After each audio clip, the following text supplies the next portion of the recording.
Señor presidente, señoras y señores, estoy avergonzado sobre todo por el título de conferencia que sin quererlo yo se ha dado a esta charla.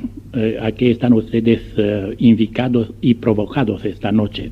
No puede ser una conferencia. El tema es un poco extravagante en el sentido de que toca demasiadas cosas que yo no conozco.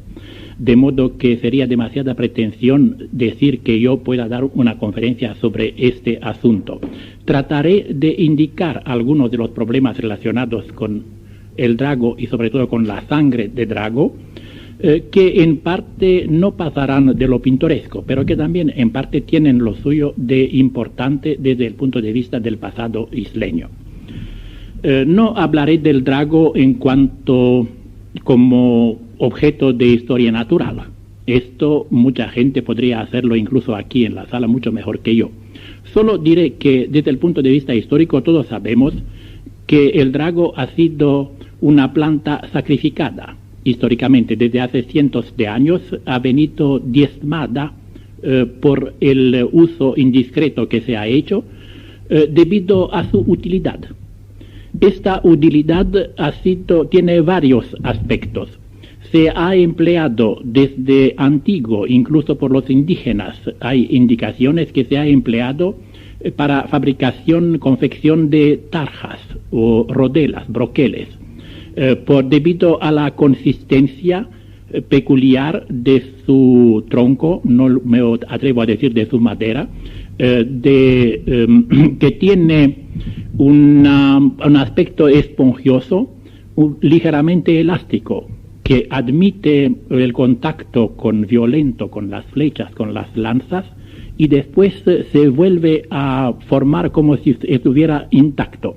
Y por esto era muy apreciado por los indígenas y después por los primeros pobladores. Hay un documento que es del año 1513, época en que se esperaban piratas franceses. No llegaron, pero se tomaban medidas de guerra, y en este momento el Cabildo de Tenerife ordena que todos los vecinos y estantes comprendidos entre 18 y 60 años hagan dentro de 40 días una tarja de drago a lo menos de 3 palmos hasta 4 de ancho. Como la población de la isla en aquel momento ya tenía bastante importancia numérica, como era una obligación que seguramente algunos habrán eludido, pero que se aplica a todo un grupo de población importante, se entiende que en un solo momento, en un solo acto, se hicieron seguramente grandes destrozos en la plantación de dragos de la isla. Estos destrozos han continuado a lo largo del siglo XVI, desde el punto de vista del empleo para tarjas.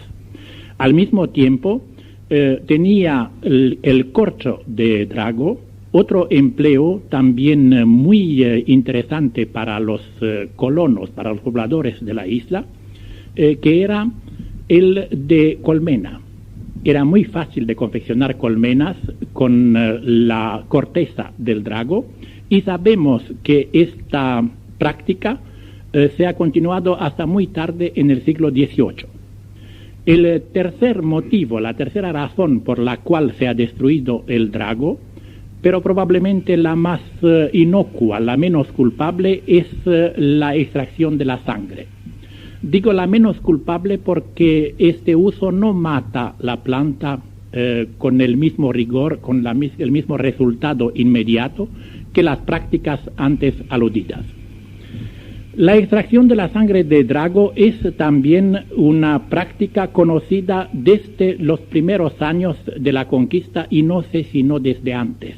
No hay documentos fehacientes que certifique la realidad de la extracción de sangre de drago antes de la conquista, pero hay documentos del siglo XVI referentes a la exportación de dragos. Sabemos que la sangre de drago se sacaba de dos maneras diferentes. Por una parte, haciendo una incisión. Dice la costumbre, dicen los documentos históricos, que esta incisión era más provechosa con plenilunio, con la luna llena, porque entonces sangraba mejor el drago. Y al dejarlo sangrar, se recogía, como se hace todavía con los pinos, por ejemplo, la resina, la sangre, lo que se llama la sangre, se formaba con ello una masa que se desecaba y después se cortaba en pedazos, en piezas. Esta es la sangre que llamaban común. Pero existía también la posibilidad de recoger la sangre que se exudaba naturalmente, espontáneamente por la planta. Y esta sangre es de mucho menos cantidad. Parece que era más interesante en cuanto a la calidad. Se exportaba bajo el nombre de sangre en gotas o sangre en lágrimas. Tenemos documentos acerca de la exportación en las dos modalidades. Uno de 1557 que habla de una exportación a Lisboa, en dirección a Lisboa, de 242 libras de sangre de drago común y 13 libras y 3/4 de sangre en gotas. Todo ello exportado por un solo, vamos a decir, cosechero, que era un platero de la Laguna, Francisco Rodríguez. Existe también otro documento de 1595, en que dos vecinos de Tenerife se obligan a entregar 200 libras de sangre de drago enjuta, desecada, en pedazos de 1 libra, por precio de 4,25 la libra, que no es un precio alto. Por consiguiente, se necesitaba bastante sangre de drago para poder hacer un negocio digno de exportación. ¿Cómo se ve, por consiguiente? Esta exportación es una cosa que tiene ya su pauta, su mecanismo, una cosa admitida en el uso comercial, y tanto que incluso pagaba una tasa al cabildo. Era una renta del cabildo. Si se quejaban algunos de los regidores que esta renta no era suficiente, que se podía empujar un poco la explotación, el aprovechamiento de la sangre de drago para aumentar esta renta. Claro que hubo en cierto momento una reserva. Se dieron cuenta que la fuente de los dragos se estaba agotando, que la cantidad de plantas de que se podía aprovechar esta explotación era muy limitada. Y entonces, en 1574, el cabildo prohibió el hacer cortos de drago y también el recoger sangre de drago. Pena, como se usaba entonces la pena corporal, bajo pena de 100 azotes para el culpable. Probablemente que no espantó a nadie esta medida, de esta ordenanza del cabildo, ya que he dicho que esta orden es de 1574 y sin embargo hemos visto que en 1595 el aprovechamiento seguía normalmente. No solo esto, sino que continuó hasta la primera mitad del siglo XVIII. Boris de Saint-Vincent dice que cuando llegaron con el barco, con la expedición en Santa Cruz, muchos de los oficiales se fueron a la laguna, fueron muy bien recibidos en un convento, en uno de los dos conventos de monjas, no dice cuál es, y que ahí casi todos los oficiales compraron paquetitos con sangre de drago que vendían, que despachaban las monjas para el uso de dentífrico. De modo que era una costumbre todavía corriente y además ya confirmada por manuales especializados. Hay una farmacopea española de José María de la Paz, impresa en 1807, en la que se explica que la sangre de drago, dice textualmente, se nos trae en pedazos ovales de un color rojo muy intenso y envueltos en hojas de caña. Dice, no sabe muy bien cómo se aprovecha, a pesar de la fecha en que escribe, 1807, cuando Canarias no era ya un misterio para los españoles. Pero él cree que se consigue esta sangre de drago recogiendo la fruta y exprimando la fruta del drago. Dice que lo recogen y después pasan al vapor de agua para recoger el zumo resinoso con que se hacen estos panes. Lo que nos interesa en esto es la confirmación de que todavía en 1807 era una cosa corriente este aprovechamiento de la sangre de drago. En cuanto a la razón de este aprovechamiento, ¿por qué se buscaba la sangre de drago? Esto lo dicen los médicos del tiempo. La sangre de drago es uno de los medicamentos más conocidos de la Edad Media y del Renacimiento del siglo de oro español. Conocido porque, como probablemente no tiene mucho valor como medicamento, se empleaba en toda parte, para casi cualquier enfermedad. Era una panacea. Es decir, el doctor Laguna, Andrés Laguna, célebre traductor español de Dioscórides en el Renacimiento, habla del uso de la sangre de drago y de sus propiedades. Dice, es semejante en virtud a la piedra hematista, porque saben ustedes que las piedras más o menos preciosas se consideraban en la Edad Media y hasta muy tarde como medicamentos también como que tienen virtudes medicinales, salvo que es más estíptico, y así lo suelen dar a beber comúnmente los médicos para restañar todo flujo de sangre. Tiene un color muy penetrante y sanguíneo, de do se persuadieron alguno que fuese sangre de drago. Esta opinión de que tiene virtudes estípticas, es decir, astringentes, fue propia de todos los médicos de Europa durante los siglos XVI, XVII y XVIII. Dice uno de los médicos, no los más célebres, pero de los autores de manual de medicina más conocidos, de farmacopea, mejor dicho, más conocidos del siglo XVII, Schröder, dice que la sangre de drago es refrigerativa, desicativa, estíptica y repercusiva. Todo ello viene a significar que es, como decíamos, astringente. Tiene virtudes astringentes. Y entonces, por estas virtudes, se empleaba en todos los casos en que se suponía que es útil esta reacción. Por ejemplo, en los catarros, para impedir el flujo, si se pone encima de la cabeza, no otra aplicación, sino ponerlo encima. En las hemorragias, para sanar las heridas, contra la disentería, se pone sobre el ombligo y entonces surte su efecto, que es el mismo de restringir, de disminuir el conducto de los vasos. Fortifica también las encías, y esto veremos que es el artículo de fe más corriente durante toda esta época, esta virtud de la sangre de drago como dentífrico. Pero no es la única. La sangre de drago tuvo la reputación, quizá desde la antigüedad, sobre esto volveré a decir, es cierto que desde la antigüedad, pero seguramente durante la Edad Media, de un remedio para renovar el organismo, un remedio para conseguir la eterna juventud. Figura en muchas recetas de la farmacopea medieval, con el nombre de sangre de drago, claro, esta sangre de dragón. Es decir, que se consideraba como algo bastante fantástico, pero en realidad responde a un producto que no era inasequible, que se podía conseguir incluso en aquella época.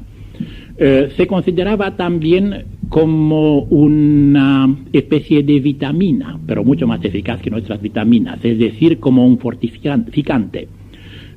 Parece que el rey de Francia, Luis XI, en los últimos años de su vida, había decaído mucho físicamente y los médicos le recetaron la sangre de drago. Como no había, se mandó un barco flamenco dirigido por un tal Eustache de la Fosse para traer el producto preciado de Canarias. El rey murió antes de venir el producto y creo que hizo bien, porque Eustache de la Fosse no lo encontró. No dio con las Canarias y no pudo venir con el remedio.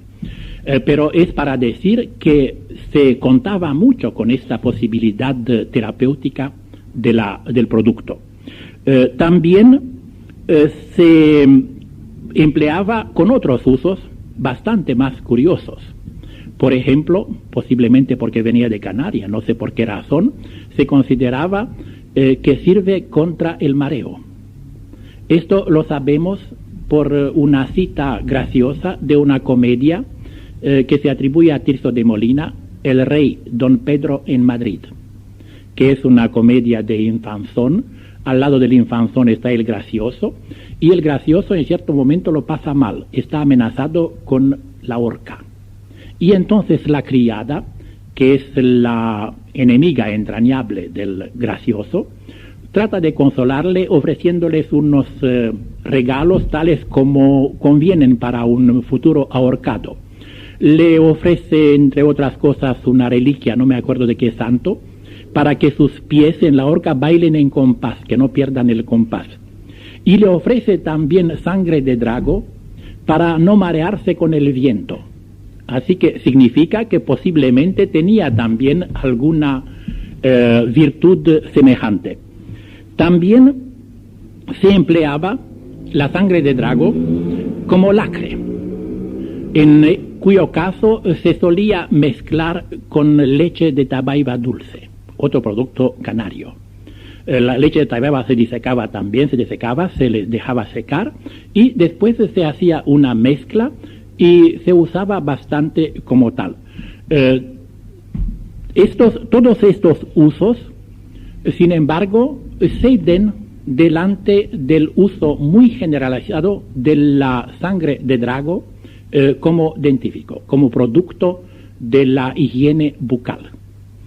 Esto se entiende hasta cierto punto porque en esta época, es decir, Edad Media y primeros siglos de la Edad Moderna, la higiene bucal era muy deficiente y lo único que se conocía y se empleaba era como dentífico el mascar o el frotar sobre los dientes un producto resinoso cualquiera.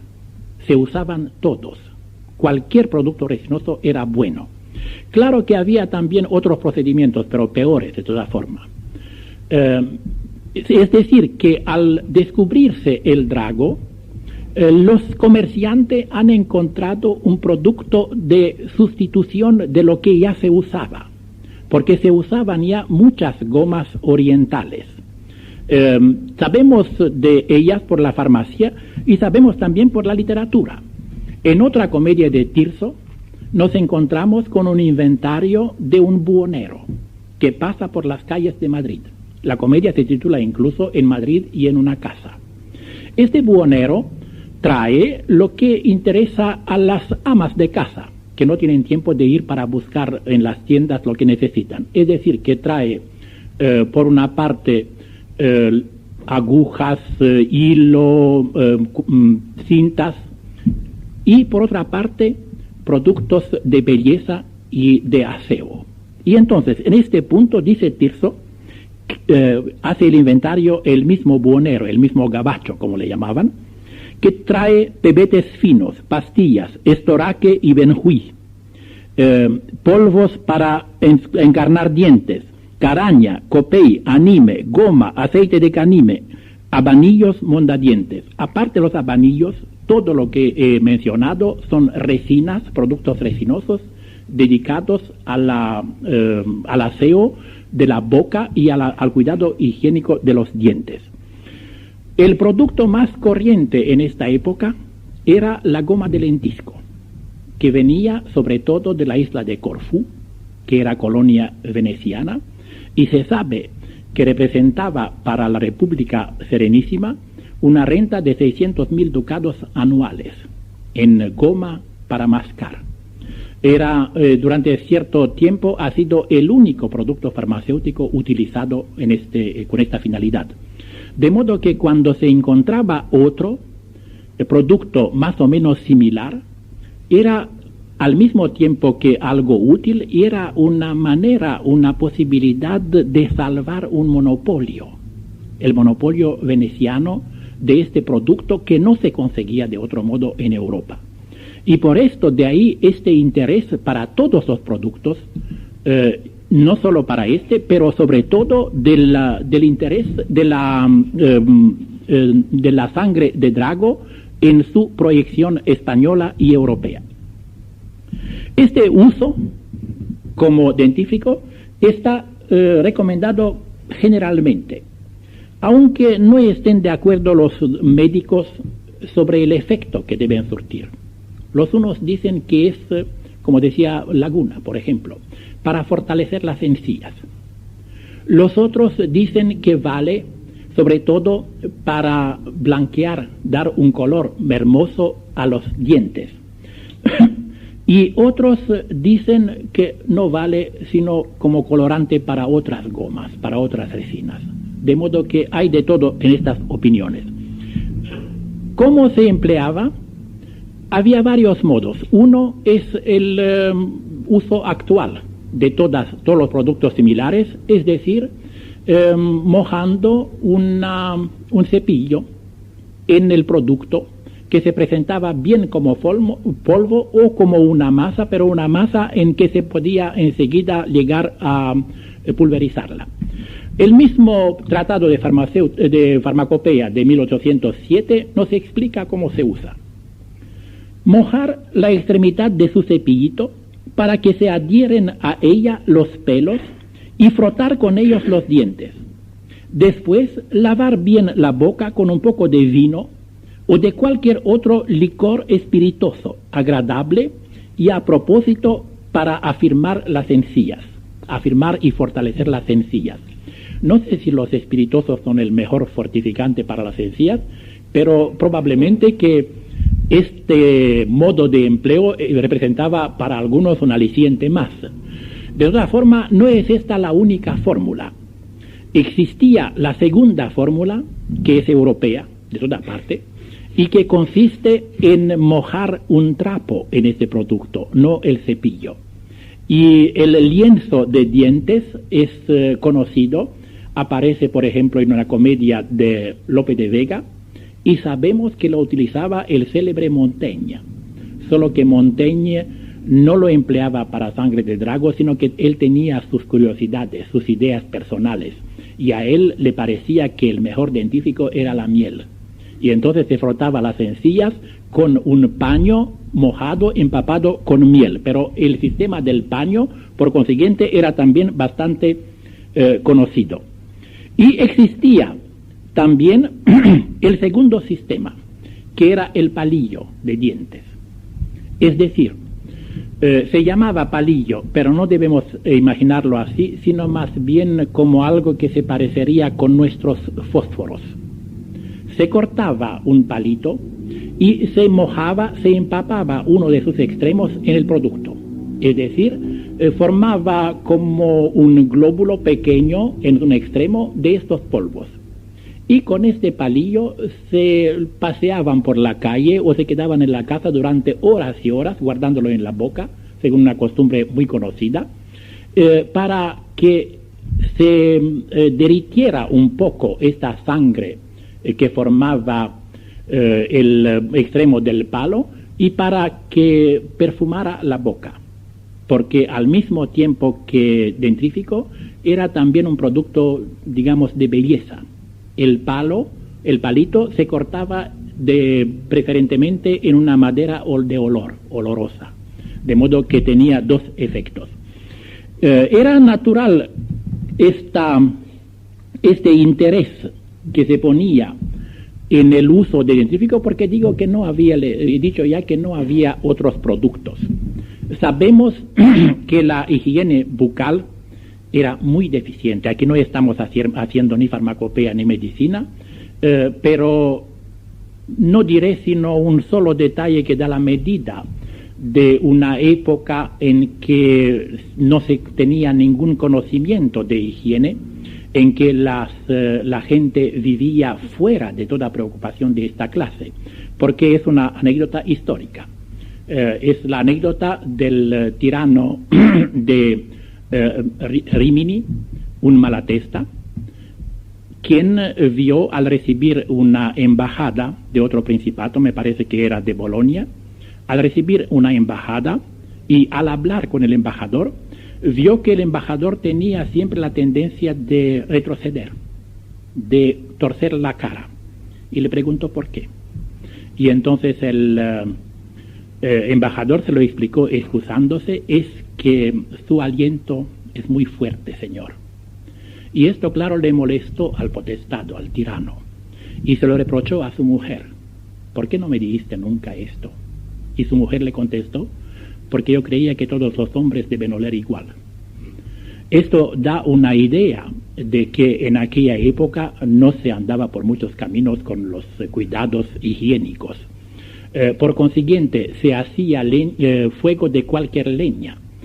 Sabemos que muy a menudo, cuando los comerciantes de sangre de drago se les habían agotado las existencias, empleaban productos falsificados, y sobre todo, principalmente, ladrillo que machacaban y que pasaba por sangre de drago.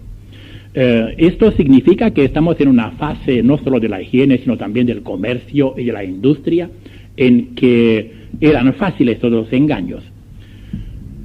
He dicho que estos palillos se hacían con madera de olor. Muy a menudo esta madera era de tabaiba, es decir, no es madera, es el tallo de la tabaiba que se cortaba en palillo y que se usaba de la tabaiba dulce, claro está. De modo que no hay documentación para ello, pero es de suponer que algunas veces salía no solo el producto sangre de drago, sino que salía la manufactura, es decir, que había una fabricación local de los palillos de dientes. Probablemente también se empleaba en este plan la planta canaria también, que se llama leñaloe o leñaloel, que es un convolvulus y de que sabemos que tiene un tallo perfumado, tiene un perfume de rosa, y parece que hasta el siglo XVIII se exportaba en cantidades fuertes a Holanda. Tengo un documento de 1598 de 330 quintales de palo de leñaloe que se despacha desde el puerto de Abona y desde Santa Cruz de Tenerife a Lisboa.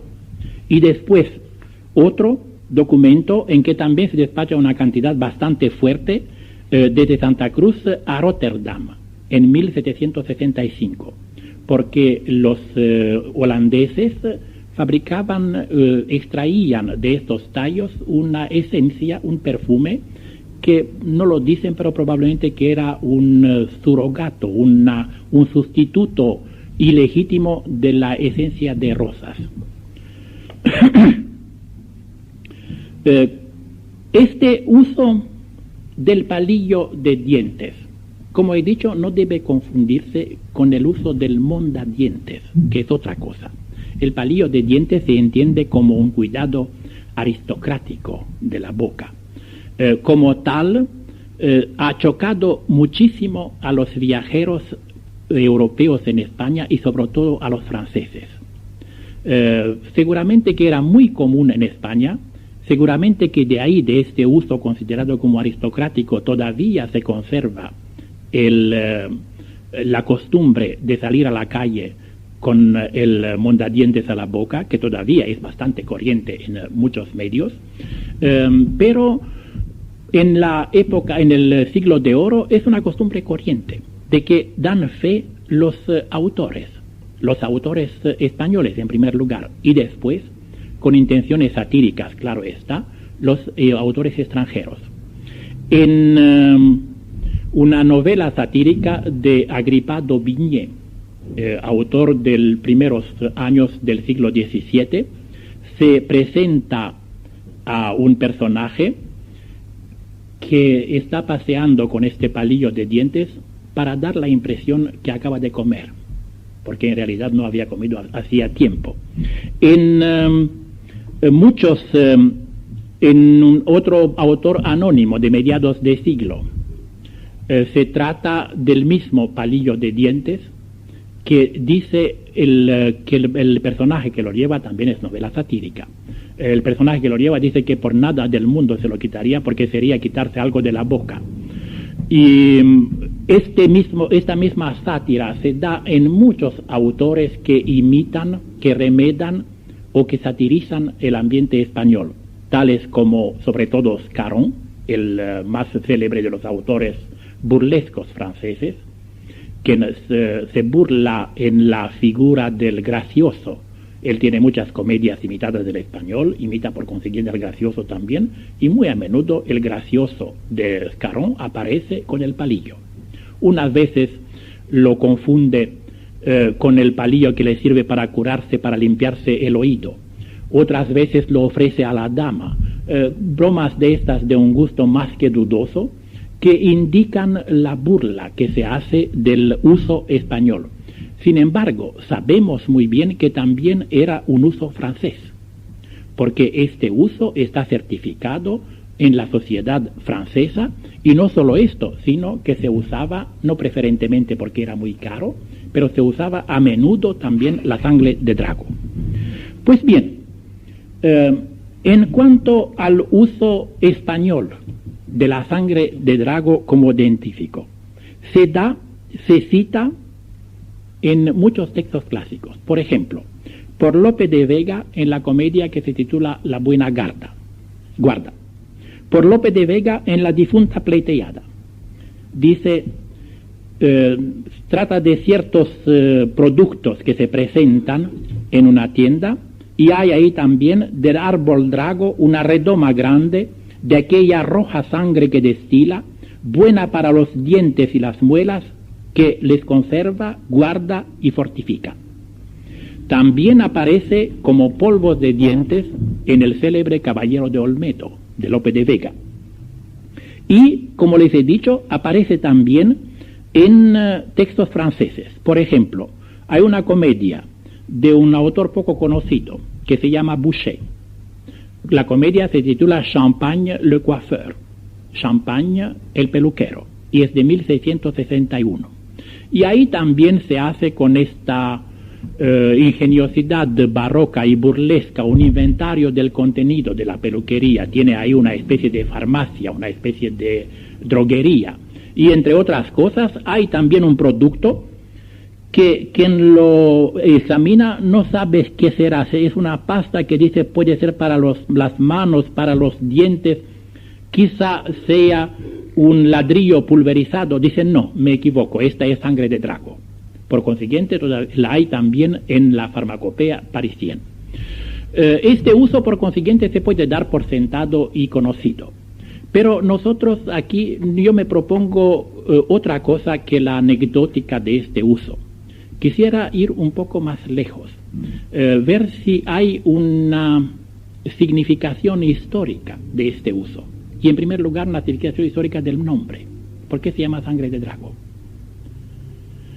Nosotros ahora lo imaginamos un poco, diría, al revés.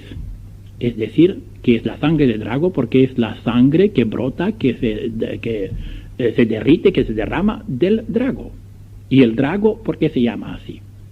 Pero vamos a ver si este es el orden histórico de los conceptos. En primer lugar, ¿qué es lo que dicen los que han hablado de ello? Pues lo que dicen es que se llama sangre de drago porque es del drago. ¿Dónde está el drago?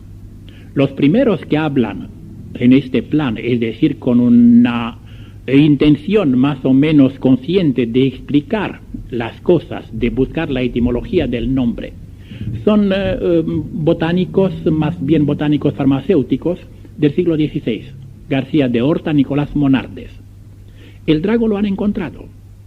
Dice García de Horta, que es un botánico portugués, que él ha tenido un fruto de drago, que lo ha despellejado y se ha encontrado por debajo con un dragón.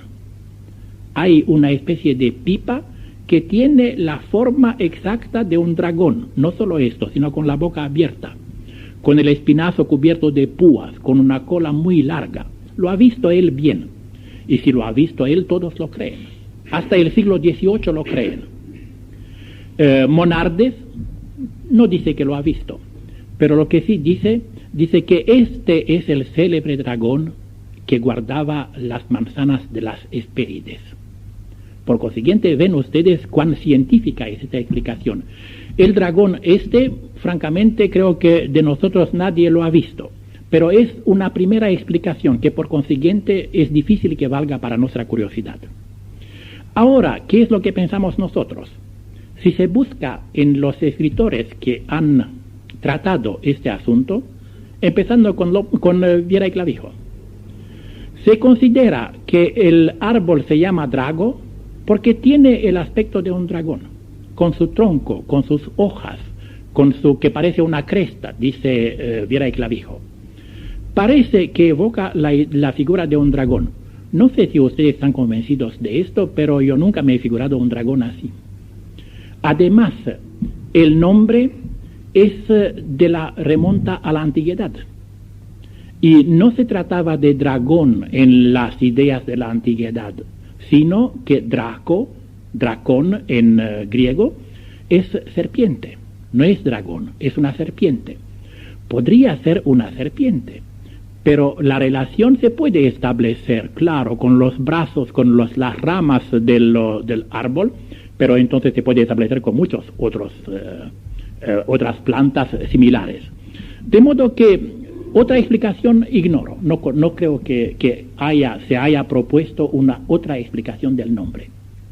Pero las cosas en realidad se presentan de otro modo. No científicamente, sino, es decir, no desde el punto de vista de la ciencia natural, de la botánica, pero desde el punto de la filología, de la lingüística. Primero hubo sangre de dragón y después hubo drago. Esto no cabe ninguna duda, porque la sangre de dragón es un producto de las muchas resinas de que he hablado ya, que se utilizaban normalmente incluso por los antiguos, y que procedían de todas las fuentes posibles, de todos los árboles y de todos los arbustos que producían resinas. Se llamaba sangre de dragón, existe el nombre en Plinio, y Plinio dice que viene de África del Norte, donde a nuestra ciencia no existen o no existieron dragos. Esta sangre de dragón a veces, muy a menudo, se confunde con otros productos, con otras resinas. He dicho que algunas veces con intenciones fraudulentas, para engañar al cliente, pero otras veces porque la gente simplemente no sabe lo que es. Es difícil para aquella gente con aquella mentalidad antigua o de los primeros siglos de la Edad Media distinguir entre un producto de Arabia o de India y un producto de África Occidental. No tienen suficiente experiencia y suficientes elementos de comparación para juzgar. Y entonces nos encontramos con que se equivocan incluso en los detalles más fáciles de adivinar, de comprender, que caen bajo del sentido. Por ejemplo, García de Horta dice que ha visto el fruto, ya que ha visto también el dragón, y el fruto dice que era rojo, encarnado. Ustedes saben que el fruto del drago es amarillo. ¿Cómo lo habrá visto él?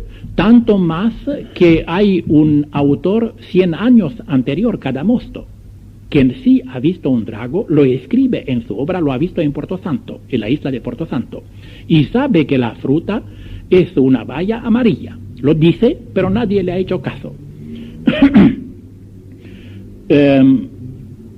En cuanto a las confusiones, Covarrubias dice que la sangre de drago, Covarrubias es un filólogo español, no es científico, es un filólogo, autor de un gran diccionario que todavía hace autoridad, de principios del siglo XVII, y tiene un artículo dedicado a la sangre de drago, por consiguiente la define. Dice, es un gomoso licor de cierto árbol muy encendido, de que usan los pintores. Única noticia que tengo de uso en la pintura. Viene de África a Italia, y en cantidad tan pequeña que por venderse muy caro no usan de él sino para cosas muy delicadas. Llámase por otro nombre cinabro. Ustedes saben que el cinabro es sulfura de mercurio, que no tiene nada que ver con el fruto del drago. Por consiguiente, Covarrubias, a principios del siglo XVII, confunde los productos. De igual modo, Edmundo Scory, inglés, que ha viajado por Canarias allá por los años de 1620, dice que la sangre, no dice la sangre del drago, dice la resina que exuda el drago de Canarias es una goma clara y colorada, mucho mejor y astringente que el sanguis draconis que nos viene de Goa y de otras partes de las Indias orientales. Por consiguiente, en el siglo XVII todavía hay sangre de drago que viene de otras partes, de India. Y Scory no podemos tacharlo de ignorante porque en realidad habla de cosas que ha visto. Es decir, que el breve memorial de él sobre Canarias se refiere sobre todo a realidades que conoce. De modo que estamos intentando ver, pero es difícil comprender cómo el drago se ha nombrado más bien por el producto, que al revés, la sangre por el arbusto, por la planta. Pues me parece que hay una pista posible. Entre las numerosas gomas y resinas que se utilizan desde la más remota antigüedad en Europa y que se sigue utilizando, existe una que se llama Sandaraca. Sandaraca, no sé por qué se acentúa así en español, así la veo, yo no la he oído nunca pronunciada, pero así la veo escrita en todos los diccionarios. No sé por qué se pronuncia así, porque en latín se dice Sandaraca y en griego se llamaba Sandarake. Es decir, que el acento es curioso, pero la verdad es que nunca he comprendido los acentos griegos en español. Así que no sé si es mejor llamarla Sandaraca o Sandaraca, pero no hace mucho al caso. Esta Sandaraca es una resina producida por un arbusto del género Tuya. Tuya es un arbusto conífero que se encuentra algunas veces en parques y jardines. Y es una variedad de Tuya de África del Norte. Y Plinio, con su fantasía medio científica, dice que la Sandaraca se produce mitad por el jugo del árbol o del arbusto y mitad por el rocío del verano. Ven ustedes que estamos todavía con unas ideas confusas en cuanto a la precisión científica. Se utiliza todavía en industria, hasta ahora. Por ejemplo, se utiliza en la fabricación del papel, para dar cierto brillo al papel después de estirada la pasta por los calandros. De modo que todavía se conoce y se trae ora de África del Norte, ora de Arabia o India. Sandaraca es un nombre curioso. Los filólogos lo consideran, seguramente que en las lenguas europeas viene del griego, pero en griego los filólogos lo consideran como de importación india. Y en efecto hay palabras indias que se le parecen. He buscado en los diccionarios etimológicos del griego, no son convincentes. Existe en sánscrita Chandraraga, que significa que brilla como la luna. La luna no es color vermellón. Pero podría ser de origen oriental, porque el producto mismo puede ser oriental. He dicho que se encuentra en África del Norte, pero las gomas venían casi todas de Arabia, del Golfo Pérsico y del Océano Índico.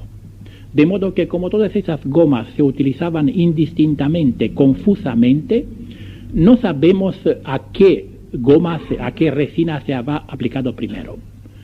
En buena filología, creo que Sandaraca podría, por deformación, haber producido en latín sanguis dracis o draconis, por deformación popular, porque no por leyes fonéticas propias del latín. Pero como estamos en una fase en que la ciencia es puramente imaginativa, en que el vocabulario es concreto, debe aplicarse a cosas que se sienten y se ven, una palabra desconocida ha sido adaptada a realidades inmediatas, ha sido considerada como que representa sangre de serpiente, sangre de dracón, en griego serpiente.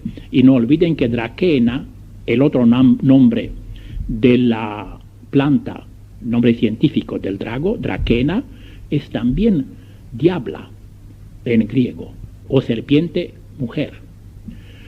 Así que 2 veces el mismo nombre. Pero si el nombre ha sido alterado, entonces se puede considerar que primero ha existido un producto que se llamaba sangre de dragón, de Draco, y que después, conocido este producto, rebuscado, apreciado este producto por los comerciantes, se ha encontrado el viajero con que en Canarias había un árbol que lo producía sangre de dragón. Y entonces, claro que el árbol que lo produce se llamará dragón. Esta transformación no es rara en cuanto a filología, en cuanto a proceso lingüístico. Las confusiones son muy numerosas en este campo de las resinas. Cito un solo ejemplo porque podría ser ilustrador, porque es más o menos el mismo caso. Existe otra resina, otra goma, que conocen y que se llama adraganto. Adraganto es una resina cuyo nombre viene del griego tragacanto. Está muy lejos lo uno de otro. Tragacanto tiene una significación, significa cuernos de macho cabrío.